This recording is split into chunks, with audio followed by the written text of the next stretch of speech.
Hello brother, నమస్తే. నమస్తే brother. ఇప్పుడు ఏంది బ్రదర్, ఇప్పుడు ఈ ఎస్సీ వర్గీకరణ అంశాలపైన మీ ఛానల్ చూసిన చాలా వీడియో చేస్తా ఉన్నారు మీరు. Okay okay.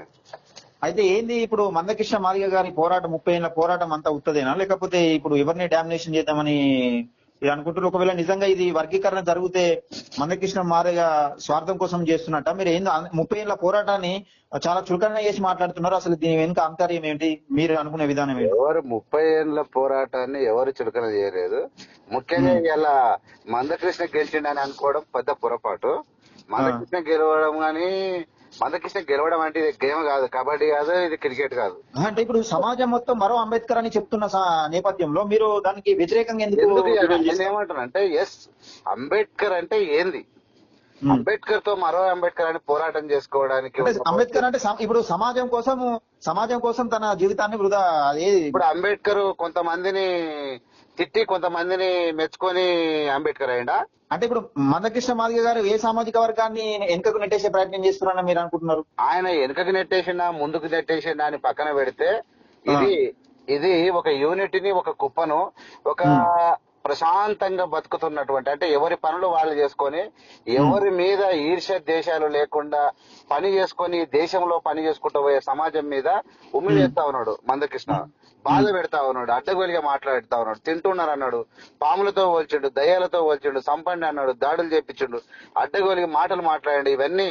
ఇవన్నీ కరెక్ట్ కావని చెప్తాను. నేనేమంటానంటే, ప్రజాస్వామ్యంలో డాక్టర్ బిఆర్ అంబేద్కర్ కొన్ని వేల సంవత్సరాల నుంచి ఎవరెవరైతే దళితులు అంటరానితనాన్ని, అస్పృశ్యను, మనుషులు మంచులుగా కూడకుండా, టచ్ చేస్తే కూడా నీళ్లు కూడా తాగకుండా ఊరికి దూరంగా ఉన్నటువంటి దళితులను వేళ్ల నుంచి చూసిన తర్వాత ఆయన రిపోర్టు తెచ్చుకొని ఎవరెవరైతే ఉన్నారో అని చెప్పి తెలంగాణలో మొత్తం మీద 1100 కులాలు దేశంలో ఉన్నాయి. దయచేసి అంటరాని కులాలు 1100 దేశంలో ఉంటే 56 నుంచి 59 కూడా అంటారు. 59 కులాలను తీసుకొచ్చి వీళ్ళంతా కొన్ని ఏళ్ల తరబడి అంటరాని వాళ్ళుగా ఉన్నారు. వీళ్ళని ఎవరు ఇళ్లకు రానియలేదు, వీళ్ళని ఎవరికి పిల్లల పెళ్లిళ్ళు చేసుకోలేదు, ఎవరు ముట్టుకోలేదు. అట్లా ఉన్నటువంటి వీళ్ళందరినీ మీరంతా ఒక గ్రూప్ గా ఉండండి అని చెప్పి ఒక ప్రెసిడెన్షియల్ ఆర్డర్ ను పెట్టి 341 ఒక జీవో పెట్టి 341 అటువంటి ఒక ఆర్టికల్ తీసుకొచ్చి ఆ ఆర్టికల్ లో పొందుపరిచి దానికి ఎవరు కూడా దీన్ని ముట్టుకోరావద్దు, సుప్రీంకోర్టు న్యాయమూర్తులైనా ప్రధాన మంత్రి అయినా దీన్ని ముట్టలేరు. ఒకవేళ ముట్టాలంటే ఈ దేశంలో ఉన్నటువంటి దళితులు పార్లమెంట్ లో 545 మంది పార్లమెంటేరియన్స్ ఉంటే, అంటే ఎంపీలు ఉంటే, వాళ్ళందరూ కలిసి అందులో 100 మంది దళితులు ఉంటారు. ఆ దళితులందరూ కలిసి మేమందరమో ఎక్కడ ఈ దేశంలో మాకు అంటరానితనం లేదు, మేము దేశంలో అందరితో సమానంగా అయినాం, మాకు ఎలాంటి ఇబ్బందులు లేవు అని చెప్పినప్పుడే వాళ్ళు పార్లమెంట్ లో చేస్తే దళితుల ఎస్సీ విభజన జరగాలి. అట్లా చెప్పుకుంటా ఇది నరేంద్ర మోడీకి దమ్ము లేదు, ఇవాళ సుప్రీంకోర్టు ప్రధాన న్యాయమూర్తి అయిన డివై చంద్రశుద్ధికి లేదు, ఇంకెవరికి కూడా లేదు సొంతంగా చేయడానికి. అంటే ఇప్పుడు చంద్రచూడ్ ను వలసేంత ఒక మాదిగ సామాజిక వర్గానికి సంబంధించిన నాయకుడు మందకృష్ణ మాదిగ గారు ఎదిగిండని మీరు అట్లా గర్వంగా అనిపిస్తలేదా? ఇది చంద్రచూడ్ని కలవడానికి ఆయనకు డైరెక్ట్ ఇక్కడ, ఆయన పీశ్వ బ్రాహ్మణుడు. ఇక్కడ చంద్రబాబు నాయుడు అసలు దీని చరిత్ర చెప్పాలంటే చాలా ఖతర్నాక్ ఉంది. ఇక్కడ చంద్రబాబు నాయునికి ఇప్పుడు ఉన్నటువంటి NV Ramana chief justice, DY Chandrachud కన్నా ముందు చేసింది ఎవరు? ఎన్వి రమణ, అవును, చీఫ్ జస్టిస్ ఆఫ్ ఇండియా. ఆయన ఎవరు? ఆంధ్రప్రదేశ్. ఆయన ఉమ్మడి ఆంధ్రప్రదేశ్ లో ఉన్నప్పుడు చంద్రబాబు నాయుడుకి ప్రియంగా ఉంటూ ఆయన సిఫారసు చేస్తే ఆయన చీఫ్ జస్టిస్ ఆఫ్ ఇండియాకి పోయాడు, నరేంద్ర మోడీ ప్రభుత్వంలో పోయాడు.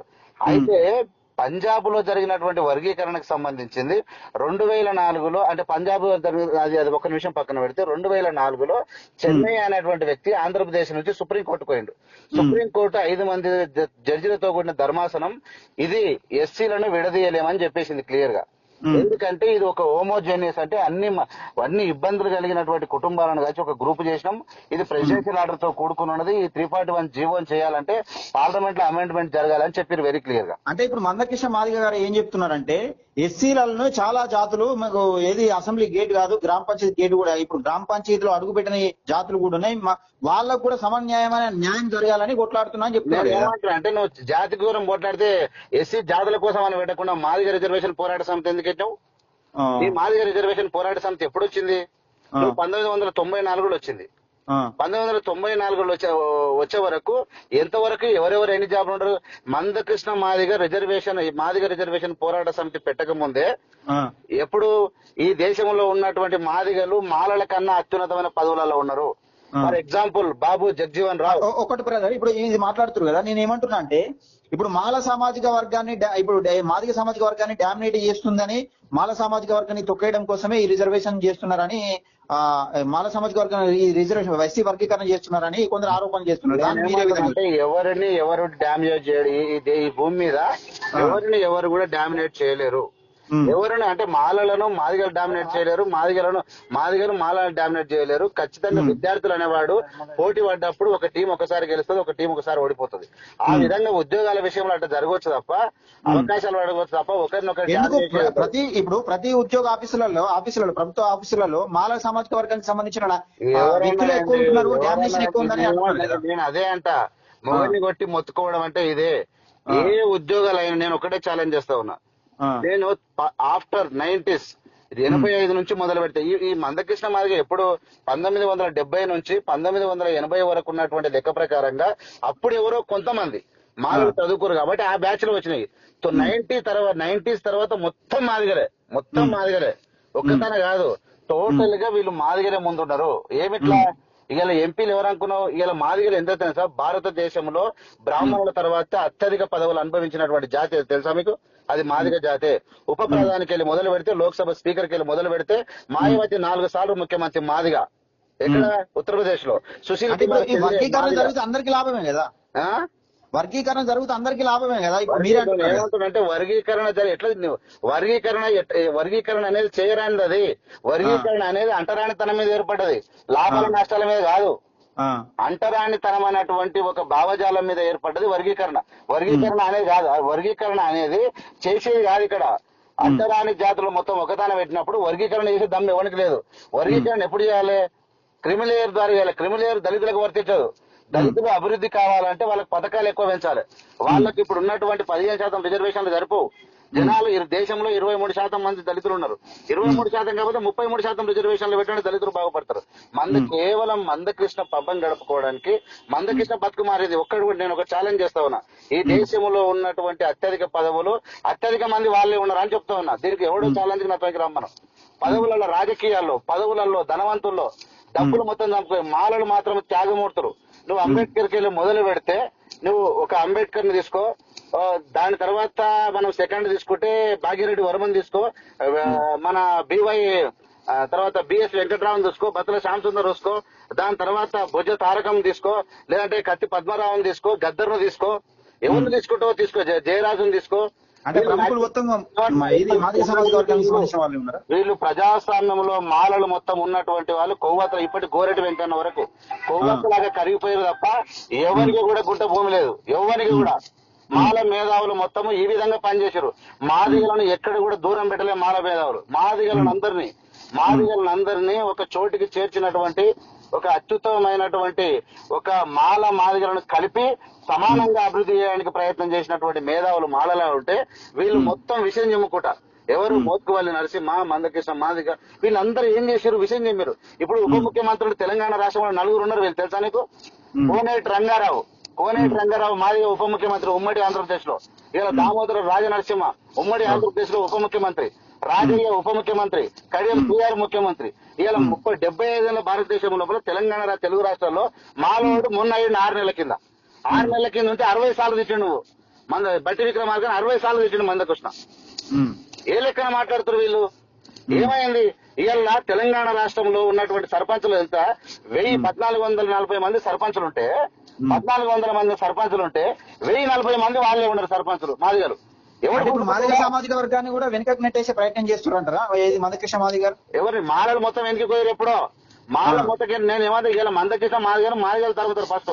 ఇవాళ నేను ఏమంటా అంటే మాదిగలు ముందరికి పోతున్నారు, పొమ్మంటారు. నేను లెట్ దెమ్ గో ఫార్వర్డ్.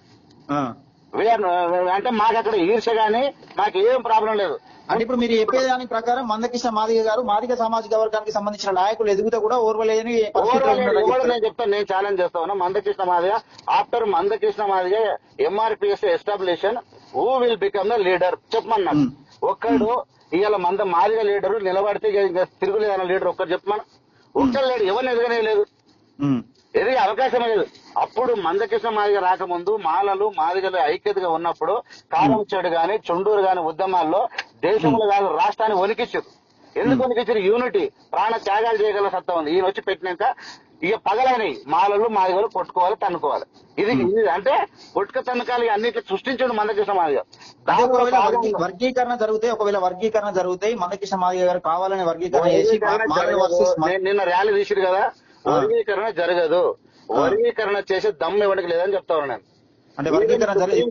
కేంద్ర రాష్ట్ర ప్రభుత్వాలు ఆమోదం చేసిన తర్వాత వర్గీకరణ జరగకపోవడం ఏంటి? నేనేమంటున్నా అంటే కేంద్ర రాష్ట్ర నేను ఏం చెప్పినా ఈవెన్ పార్లమెంట్ లో నరేంద్ర మోడీ ప్రధానమంత్రి ఇండివిజువల్ చేసిన కాదు, సుప్రీంకోర్టు న్యాయమూర్తులు చేసినే కాదు, ఏమిచ్చినా ఏం వర్గీకరణ జరిగింది? రాష్ట్రాలు అంటే చేసుకోవచ్చంట, రాష్ట్రాలు వర్గీకరణ చేసుకోవచ్చు అని చెప్పి. రాష్ట్రాలు ఎందుకు దేశాలు చేయొచ్చు కదా, ఏది నరేంద్ర మోడీ చేయలేడా? నువ్వు లెక్క ప్రకారంగా చేస్తున్నావు అబ్బా, నీకు జీవో ప్రకారంగా నువ్వు జీవో అంటున్నావు, నువ్వు ఒక ఆర్టికల్ ను విడదీసి తయారు చేసి మీరు చేస్తారు కదా, మీరే చేయలేదు. నరేంద్ర మోడీ ఎందుకు చెప్పదు అనౌన్స్ చేయాలి పార్లమెంట్ లో వర్గీకరణ చేయండి అని చెప్పి. సుప్రీంకోర్టు ప్రధాన న్యాయమూర్తులు చేసుకోండి అని డైరెక్ట్ చెప్పండి. అన్ని దేశంలో అందరికి ఒకటేసారి చేయమనం దమ్ము నదులకు దమ్ముందని అడుగుతున్నా. దేశముల ఈ భారతదేశం మొత్తానికి దళితులకు ఒకేసారి విభజన చేయమని ప్రధానమంత్రి, chief justice of India and రాష్ట్రపతి ప్రెసిడెంట్ ఆఫ్ ఇండియా ముగ్గురు కలుసుకుని ప్రెస్ మీట్ పెట్టమని చెప్పండి. అంటే ఈ వర్గీకరణ కాదయ్యా? వర్గీకరణ కాదంటున్నాం. ఎందుకు కాదు? అందులో ఏందో క్రిమిలేరు పెట్టి 500 పేజీలు పెట్టి దానికి ఎవరికి అర్థం కాకుండా పెట్టి మొత్తం మీద మాదిగలను కట్టగట్టి బాయిలో నొక్కే పరిస్థితిలో మందకృష్ణ ముందంజలో ఉన్నాడు. ఆయన చదువుకోలేదు. మందకృష్ణ మాదిగ గారికి ఆ మాత్రం తెలియదు. మందకృష్ణ మాదిగ ఏం తెలియదు ఆయనకు.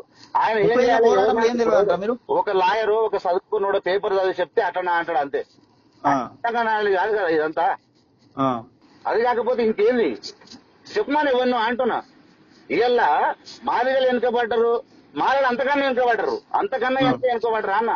ఎన్ని పదవులు వాళ్ళంటే, అరే భారతదేశంలో పెద్ద రాష్ట్రం ఉత్తరప్రదేశ్. ఉత్తరప్రదేశ్ వెళ్ళింది ఎవరు? 4 సార్లు మాదిగలు. ముంబై లాంటి అమితాబ్ బచ్చన్, ఐశ్వర్య రాయ్ లాంటి హీరోయిన్లు ఉండేటువంటి ప్రాంతం ముంబై. ముంబైలో వెళ్ళింది ఎవరు? మాదిగలు, మాలలు కాదు. ఇలా బీహార్ లాంటి పవర్ఫుల్ రాష్ట్రం లోపల ప్రతి గవర్నమెంట్ లో సెంట్రల్ మినిస్టర్ పనిచేసిన రామ్విలాస్ పాస్వాన్ మాదిగ. ఇప్పుడు మీరు చెప్పే లెక్క ప్రకారం బ్రదర్, ఇప్పుడు వర్గీకరణ జరిగితే అందరికీ సమన్వయమైన న్యాయం జరుగుతుంది. సమన్వయం అంటూ నాకు అర్థం కాదు. సమన్వయం కాదు. ఇప్పుడు ఒక కబడ్డీ క్రికెటర్ టీం ఉంది. మీరు ఏమంటారు? మందకృష్ణ ఏమంటారు అంటే క్రికెట్ టీం ఉంది, ఇలా డక్అవుట్ అయితేనే ఇప్పుడు ఎవరు మిమ్మల్ని లేక ఒక టీం ఇచ్చారు. బట్ టీంలో మామూలుగా బౌలర్ను తీసుకుపోయి ఫస్ట్ బ్యాట్స్మెన్ దింపమంటారు. బౌలర్ను తీసుకుపోయి ఫస్ట్ బ్యాట్స్మెన్ దింపమంటే కథ కరెక్ట్ కాదు. మాలలైనా మాదిగలైనా ఇద్దరు బ్యాట్స్మెన్ ఉంటారు ఎప్పుడైనా. బ్యాట్స్మెన్ ఆడేవాళ్ళు వాళ్ళు మాదిగలు ఆడితే ఆడమంటున్నాం. మాలలు ఎవరు కూడా మాదిగలకు వాళ్ళ కాళ్ళు పట్టుకోలే, చేతులు పట్టుకోలే, వాళ్ళ కళ్యాలు వేయలే. Open to all side ground లో దింపి ఆడరు అంటారు తప్ప మాలలు ఎక్కువ అని చెప్తే ఏమంటున్నారు? లెక్కలు తీయండి. ఒకసారి ఒక 1970 నుంచి 80-85 వరకు మాలలు కొంచెం ముందు అప్పుడు పోటీలో లేరు మాదిగలు. ఎందుకంటే వాళ్ళు చదువుకోలేదు, చర్మకార వృత్తి ఉండడం వల్ల దేనికో వాళ్ళకి పైసలు వచ్చినాయి, చెప్పులు చేసుకుని ఏం చేసుకున్నా. మాలలకు వృత్తి లేదు కాబట్టి వాళ్ళు ఏం పని చేయకుండా చదువుకున్నారు, ఏ వృత్తి లేకుండా. వీళ్ళకి డబ్బులు వచ్చినాయి. ఇప్పటికి కూడా దేశం లోపల మత్స్యకార అంటే చర్మానికి సంబంధించినటువంటి ఒక ఇప్పుడు ఎస్సీ కార్పొరేషన్ నుండి డబ్బులు మొత్తం సపరేట్ వాళ్ళకే. ఇలా అత్యధిక కోటీశ్వరులు ఉన్నటువంటి మాలలకు నేను ఛాలెంజ్ చేస్తా ఉన్నా. ఎవరైనా మాదిగల పొందిన ఎవరు తీసుకుంటారో తీసుకొని ఈ దేశంలో మాదిగల కోటీశ్వరుల, మాలల కోటీశ్వరులు ఛాలెంజ్. మాదిగల త్యాగపరుల, మాలల త్యాగపరులకి నేను ఛాలెంజ్. అంటే మీరు చెప్పే లెక్క ప్రకారం మాలలు వెనుకబడి ఉన్నారంటారా? అత్యధిక వెనుకబడి ఉన్నారు. అంటే ఏం జరిగితే బాగుంటుంది అంటే ఇప్పుడు వర్గీకరణ ఆగుతుందా లేకపోతే వర్గీకరణ ఆయన ఆగవలసిందే. వర్గీకరణ చేయలేరు. అభివృద్ధి చేయండి. దళితులను మాదిగలు వెనుకబడి ఉంటే మాదిగలు. ఒకవేళ ఇట్లా కాదని వర్గీకరణ ఒకవేళ జరిగింది అనుకో, ఆ రాష్ట్రంలో ఇప్పుడు మాల సామాజిక వర్గం, మాదిగ సామాజిక వర్గం నిజంగా కలిసి ఉండే అవకాశం ఉంటుందా? మాల సామాజిక 100% కలిసి ఉండకపోతే చదువుకున్న వాళ్ళు అంతా ఎవరి సొమ్మ ఎవరు తింటుండండి. జీవితమే గట్టి కాదు. 100% కలిసి ఉంటాం. కారం చెడు తెలుసు కదా నీకు. కారం చెడుపు స్వాములతోటి కలబడి నిలబడి పోరు చేసిన దళిత పులులమ్మ. మాదిగలు చదువుకొని 7 మంది కారం చెడులో చదువుకొని డెవలప్ అయినాక మాలలు మాదిగలైన అందగాలు బాడీ పర్సనాలిటీ ఉంటే కమ్మ జాతికి చెందినటువంటి లేడీ లవ్ చేసి పెళ్లి చేసుకుంటే తెల్లందాక నరమేధం సృష్టించారు మాదిగలను. 7 కుటుంబాల మీద కారం చెడులో దాడులు చేస్తే మాలలు ఎదురు తిరిగి పరమట్లాడిరు ఊర్లా, ప్రాణాలు పోతాయి. అప్పుడు మాల మాదిక యూనిటీ పవర్ ఏంటంటే తెలిసిపోయింది. అప్పుడు ఎన్టీ రామారావు భయపడ్డా. దాని తర్వాత చుండూరు చంద్రబాబు నాయుడు, ఎన్టీ రామారావు లాంటి ముఖ్యమంత్రులే వణికిరు వీళ్ళ యూనిటీ చూసి. అప్పుడు చంద్రబాబు నాయుడు మందకృష్ణ చెంత తీసుకొని వీళ్ళిద్దరి మధ్యలో చిచ్చు పెట్టి ఒక పోరాటం స్టార్ట్ చేశారు. ఆర్థికంగా వచ్చింది, అన్ని బాగుపడ్డాయి. మందకృష్ణ కూడా బాగానే బాగుపడ్డాడు. నేను ఏమంటున్నా అంటే ఎవరికి హక్కు లేదు అంటున్నా. ఇలా ఇచ్చిందని సంకలు కొట్టుకుని గొర్రెలు వీళ్ళంతా ఎవడెవడైతే తీర్పిచ్చిందో సుప్రీంకోర్టు తీర్పిచ్చింది అంటారు కదా. అంటే ఇప్పుడు వర్గీకరణకు సపోర్ట్ చేసే వాళ్ళందరికీ ఏం తెలియదు అంటారా మీరు ఎట్లా? నేనేమంటా వర్గీకరణకు సపోర్ట్ చేసి తెలియదు కాదు, వాళ్ళు తెలుసు. వాళ్ళు కాగితంలో రాసింది ఏందో వీళ్ళు చదువుతున్నారు కదా. వాళ్ళు కాగితంలో రాసి ఏం చేసిరు, క్రిమిలేయర్ అని తీసుకొచ్చారు. ఒక దళితుల్లో ఉన్నటువంటి న్యాయవాది ప్రధాన న్యాయమూర్తి మాదిగలకు మాదిగలకు క్రిమిలేయర్ పెట్టాలన్నాడు. ఆయనకు ఎంత జ్ఞానం ఉందో ఈయననే అర్థమవుతుంది. క్రిమిలేయర్ నరేంద్ర మోడీకి క్రిమిలేయర్ లేదు, బ్రాహ్మణ వాళ్ళకి క్రిమిలేయర్ లేదు. ఇవాళ 50% 90% ఎస్సీ ఎస్టీ బీసీ మైనార్టీలు ఉంటే 50% 7% ఉన్నాడు తింటున్నాడు. ఇలాంటి వాటి అంటే మందకృష్ణ మాదిగ ఏమంటాడు, మాదిగలు రామ్ విలాస్ పాషను పార్టీ పెట్టిండు కదా, వాళ్ళు ఎక్కిరు కదా. మాదిగలు మొత్తం అపోజిట్, మందకృష్ణకి ఎవరు లేడు, ఒంటరి. మందకృష్ణ పబ్బం గడుపుకుంటున్నాడు. మాయావతి చీపు అన్నది రామ్ విలాస్ పాషను. అంటే ఇప్పుడు మందకృష్ణ మాదిగ గారు తన సొంత లాభం కోసమే సొంత లాభం కోసమే తెలుగు ప్రజలను ఇలా భ్రమలో ఉంచిండు తప్ప ఏం లేదాడా. సుశీల్ కుమార్ సిండే టీము ముంబై నుంచి చదువుకున్నది కదా. చెప్పాను మాదిగ రిజర్వేషన్ పోరాట సమితి ఏమైందంటే తీసి అక్కడ పక్క కొడుతున్నారు. మాయావతి తీసి పడేసింది, రామ్ విలాస్ పాశ్వన్ తీసి పడేసిండు. ఎవరు కూడా దేకట్లేదు. ఇంట్లో సగానికి మంది గాలి వినోద్ కుమార్ దేక్తలేడు, మా ప్రీతం దేక్తలేడు. ఎవడు కూడా ఇది ఒక చెత్త తీర్పు. మాదిగలను కట్టగట్టి బాయిలేసేటువంటి తీర్పుకు ఇలా మాదిగలు తప్పనిసరి పరిస్థితుల్లో కొంతమంది పోయి నిన్న ఆహ్వానం పలికే తప్ప ఎవడు కూడా మాదిగలు కూడా దీన్ని దేకట్లేదు. ఇదంతా ఉత్తదే. ఉత్తదానికి ఎత్తం ఎంత ఆడరు ఊర్లలో. ఉత్తదానికి ఎత్తం ఎంత. నరేంద్ర మోడీ మందకృష్ణను కలుపుకొని ఇప్పుడు నరేంద్ర మోడీ హిందువు, మందకృష్ణ క్రిస్టియను. ఇలా మాదిగలు ఆంధ్రప్రదేశ్ లో మాదిగలు 80% క్రిస్టియన్లు, మిషనరీలు ఉన్నాయి వాళ్ళకు. మాలో 20% క్రిస్టియన్లు ఉన్నారు. ఒకవేళ చంద్రబాబు నాయుడుకి దమ్ముంటే బిఫోర్ ఎలక్షన్లు గనక చంద్రబాబు నాయుడు ఎలక్షన్ల మనక వర్గీకరణ అంటే చిత్తు ఇప్పుడు 2 నెలల ఎలక్షన్ పెట్టు గెలుస్తాడు చంద్రబాబు నాయుడు. మాలలో ఏరు, నా మాదిగలు ఏరు ఇప్పుడు. ఎందుకంటే ఆ ఏబీసీలో ఉన్నదే దేశం మొత్తం ప్రైవేటీకరణ అయిపోయింది. లేవు 83% దరిద్రంగా నిరుద్యోగం పెరిగిపోయింది. ఏం పాడైంది దేశం లోపల కుమ్మక్క కాకపోతే. ఇలా పాలన శాతగాని నరేంద్ర మోడీ రిజర్వేషన్లు చిచ్చు పెట్టి కూర్చున్నాడు. అది తీర్పు. ఇది రిజర్వేషన్లు మన వర్గీకరణ కాదు, ఉత్తరే. అది ఉత్తరే. ఓకే బ్రదర్, చూద్దాం మరి ఏం జరుగుతుంది, రాష్ట్రంలో ఏం జరుగుతుందని చూద్దాం బ్రదర్. అయితే మందకృష్ణ తన స్వలాభం కోసమే ఈ సామాజిక వర్గాన్ని కలిసి ఇంతకు నేను ఎవరైనా చేసి మీరు మర్చిపోయి చేసిరా, నా పేరు తెలుసా, మీరు ఫోన్ చేసారు. లేదు, మీ వీడియో చూసిన బ్రదర్, మీ వీడియో చూసిన అన్నపూసల వెంకటేశ్వర్ల గారు. ఓకే ఏ వీడియో చూసినా కానీ మందకృష్ణ మాదిగని వ్యతిరేకిస్తున్నట్లు చాలా వీడియో చేశారు. వెనుక ఆంతర్యం ఏంటిది నిజంగా అంటే వ్యక్తిగతంగా వ్యతిరేకత కాదు. చేసినటువంటి మాలలను ఈ రోజు భారతదేశ జనాభా 140 కోట్లు అంటే ఇలా 23% ఉన్నటువంటి 100 కోట్లకు 23 కోట్ల మంది జనాభా మాదిగలు ఉన్నారు, దళితులు ఉన్నారు. ఇలా అందులో సగం మంది పెట్టు, సగం మందిని తీసుకున్నా కనీసం అంటే సగం మంది మన 40 అంటే 100 కోట్లకు 20 అంటే 40 కోట్లకు 20 అంటే 4 అదొక 8 కోట్ల అంటే 30 కోట్ల మంది జనాభా ఉన్న దళితులలో 15 కోట్ల మంది మాలలను 30 సంవత్సరాలున్న ఇవాళ ఘోరాతి ఘోరంగా తింటురు అని మాకేం తినలేదని చెప్తా ఉన్నారు. అన్ని పదవులు అనుభవించరు. మాలల కన్నా అతిపెద్ద పదవులు అనుభవించింది మాదిగరు. అన్ని పోస్టులు అనుభవించరు. ఇవాళ అత్యంత ధనవంతులు కూడా అలే. త్యాగాలు ఎవనివి, భోగాలు ఎవనివి, చర్చకు ఏవిఎం రెడీ, ఆనపోతుల వెంకటేశం రెడీ, ఎవరితోనైనా. ఓకే బ్రదర్, తప్పకుండా మీతో మాట్లాడే ప్రయత్నం చేస్తాం మళ్ళీ. Thank you brother. Okay brother, thank you.